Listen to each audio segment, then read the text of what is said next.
What is up, home workout and bodyweight exercise fans? It's Wednesday's Q&A, and that means me and Captain Jack Merrow here will be answering your questions. Starting with question number 1 from Niels. Niels says that he was always sporty and naturally skinny. Growing up, he didn't have to care about nutrition. He always looked good, but nowadays he's become a lifeguard, so that means he swims a lot, he walks a lot, so he's pretty active, and he does bodyweight training 4 times per week. He knows what he has to eat and he knows how to get in great shape and all that, but the problem is that after having some pretty steady, balanced periods, he just goes and screws everything by completely messing up his diet with, just eating unhealthy and binge eating and all that for a couple of weeks, and that just destroys weeks or even months of results. So this is pretty common, knowing is not always synonymous with practicing. So Bruce Lee said, knowing is not enough, you must practice, you must apply. And the problem is that a lot of times it's easy to be perfect with your diet, to be perfect with your workouts and all that when everything is more or less under control in your life. But when things get messed up, when a lot of stress adds up, it's pretty common that we just break down. And one of the areas that we're going to completely mess up is nutrition, because eating a lot can give some temporary pleasure. That doesn't mean that it's also gonna make us happy, but at that moment you can just make a distinction between these two things: temporary satisfaction and happiness.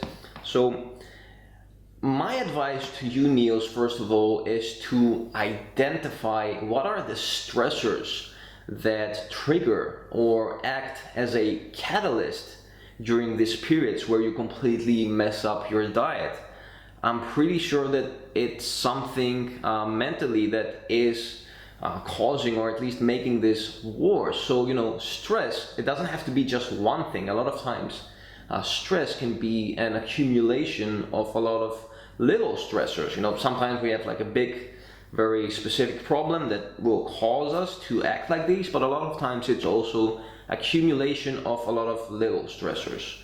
So first of all, learn to identify what are the mental issues that are causing this, triggering this, or making it worse. Once you identify these, next time they happen, you'll be more aware, you'll be expecting what's coming. So if it's one big thing, like one big stressor that's messing up your diet like this, learn to identify it, write it down on a notebook, and try to think of ways to fix the mental problem, this stressor in your life that is causing this. Because if you're just trying to hold on your diet and it doesn't work every time, that's like trying to treat the symptom instead of treating the root of the problem. So find the root and see how can you deal with it, can you fix it, or how to at least adjust to it temporarily. One thing you can do, for example, when you go through these periods, is to be very strict in your home. Empty all the cupboards of foods that you're pretty prone to overeating. Avoid going for groceries, for example, on an empty stomach. Like a lot of times when you're shopping on an empty stomach, you're gonna make the worst choices. And in general, other things you can do is increase movement and exercise. So if you can't fight overeating, or at least keep it as balanced as possible, try to also exercise more and move more. This will compensate a little bit for the extra caloric intake. It's also going to help you with stress. Whenever I have a lot of stress in my life, I train really hard because I know it helps me. It takes the edge off. Maybe find things that also help with these issues. Meditation, for example, can be helpful. Let me see here my notes. What else did we talk about with Niels? He also mentions that one of these reasons might be his job. So he says that he doesn't like his job, and I recommended to him to find a way to enjoy it. So he Obviously, he told me that he cannot get out of this job at this moment. It's important to have it, you know.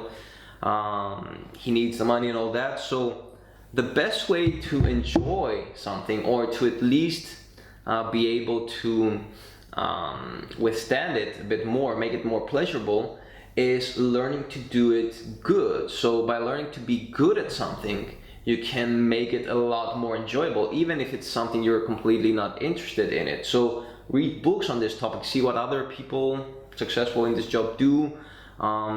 And you know, even if it's like a really simple job, I don't know what your work is, but even if you're like, you know, selling you're on a counter selling food, try to be as social as possible with people. You know, try to be kind, friendly. You never know what kind of people you can meet and what opportunities can arise. So learning to do your job well can make it a lot more enjoyable. Since you cannot get out of this work right now, learn to do it a little bit better, and you're also gonna get a lot more pleasure out of it, or at least it's not gonna be as bad as it is now, because you told me, you know, you don't like it at all. That was all. I hope this video helps, and until next time, keep on training.